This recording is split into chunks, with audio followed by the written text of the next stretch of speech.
Next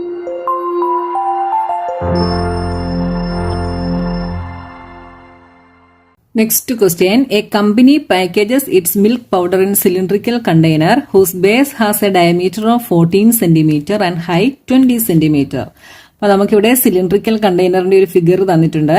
ഇതിന്റെ diameter തന്നിട്ടുണ്ട്. Diameter എന്ന് പറയുന്നത് ഇവിടെ മുതൽ ഇവിടെ വരെയുള്ള ലെങ്ത് ആണ്. That is 14 cm and height is 20 cm. Company places a label around the surface of the container. അപ്പോൾ ഈ കണ്ടെയ്നറിന്റെ ഈ കർവ്ഡ് സർഫേസിൽ ഒരു ലേബൽ പ്ലേസ് ചെയ്തു അല്ലേ. If the label is place 2 cm from top and bottom, what is the area of the label? അപ്പൊ ഈ label place ചെയ്തത് എവിടെയാണ്? ടോപ്പിൽ നിന്നും ബോട്ടത്തിൽ നിന്നും 2 cm വിട്ടിട്ടാണ് അല്ലെ. If the label is place 2 cm from top and bottom, അതായത് ഇവിടുന്നും 2 cm ഇവിടുന്നും 2 cm വിട്ടിട്ട് ബാക്കിയുള്ള പ്ലേസിലാണ് ലേബല് പ്ലേസ് ചെയ്തത്. അപ്പൊ ഈ ലേബലിന്റെ ഏരിയ നമുക്ക് കണ്ടുപിടിക്കണം അല്ലേ. ഈ ചുറ്റുമുള്ള ഏരിയ, അതായത് LSA ലാറ്ററൽ സർഫസ് ഏരിയ ആണ് നമ്മൾ ഇതിന്റെ കണ്ടുപിടിക്കേണ്ടത്. അപ്പൊ ലാറ്ററൽ സർഫസ് ഏരിയ കണ്ടുപിടിക്കുന്ന ഇക്വേഷൻ 2πRh ആണ് അല്ലെ. അപ്പൊ നമുക്കിവിടെ R നമുക്കറിയാം. എന്താണ്? ഡയമീറ്റർ തന്നിട്ടുണ്ട്. ഡയമീറ്ററിന്റെ ഹാഫ് ആണ് റേഡിയസ് എന്ന് പറയുന്നത്. ഇനി നമുക്ക് ലേബലിന്റെ ആണ് നമുക്ക് ഏരിയ കണ്ടുപിടിക്കേണ്ടത്. അപ്പൊ ലേബലിന്റെ ഏരിയ കണ്ടുപിടിക്കണേ നമുക്ക് എന്താണ് വേണ്ടത്? ലേബലിന്റെ ഹൈറ്റ് ആണ് നമുക്ക് വേണ്ടത്. അപ്പൊ നമുക്കിവിടെ കണ്ടെയ്നറിന്റെ ഹൈറ്റ് ആണ് തന്നിരിക്കുന്നത് 20 cm എന്ന് പറയുന്നത്. അപ്പൊ ലേബലിന്റെ ഹൈറ്റ് എന്തായിരിക്കും? നമ്മളോട് ക്വസ്റ്റ്യനിൽ പറഞ്ഞിട്ടുണ്ട് ബോട്ടത്തിലും ടോപ്പിലും 2 cm വിട്ടിട്ടാണ് ലേബൽ പ്ലേസ് ചെയ്തിരിക്കുന്നത്.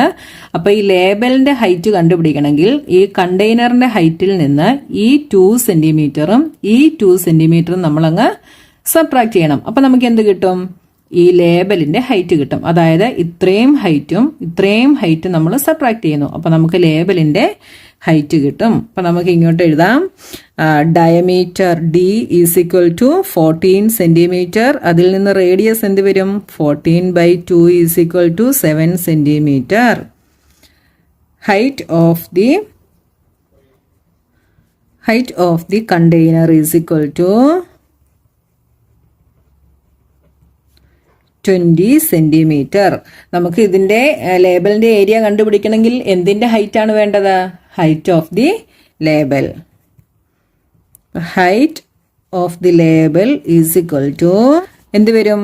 20 മൈനസ് ഈ 2 ടോട്ടൽ എന്ത് വരും? 2 + 2 4 നമ്മൾ സബ്ട്രാക്ട് ചെയ്യുന്നു.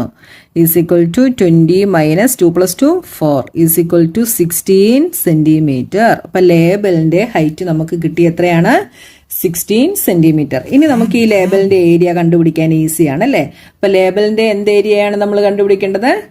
Curved surface area of the label. Curved surface area അല്ലെങ്കിൽ LSA എന്ന് എഴുതിയാലും കറക്റ്റ് ആണ് കേട്ടോ. Curved surface area of the label is equal to 2πRh is equal to 2 into π is 22/7 into radius is 7 into height നമ്മൾ ഇപ്പോൾ ശ്രദ്ധിച്ചോണം. ലേബലിന്റെ height ആണ് എഴുതുന്നത്, കണ്ടെയ്നറിന്റെ അല്ല കേട്ടോ. 16 ഇവിടെ 7ഉം 7ഉം കട്ടായി. 22 into 2 is 44 into 16. 6 into 4 24 plus 2 26 4 6 plus 4 10 4 plus 2 6 plus 1 7 is equal to 704. Area ആയതുകൊണ്ട് സെന്റിമീറ്റർ സ്ക്വയർ. അപ്പൊ നമുക്ക് ലേബലിന്റെ ഏരിയ കിട്ടി എത്രയാണ്? 704 cm square. Hence the surface area of the label is 704 cm square.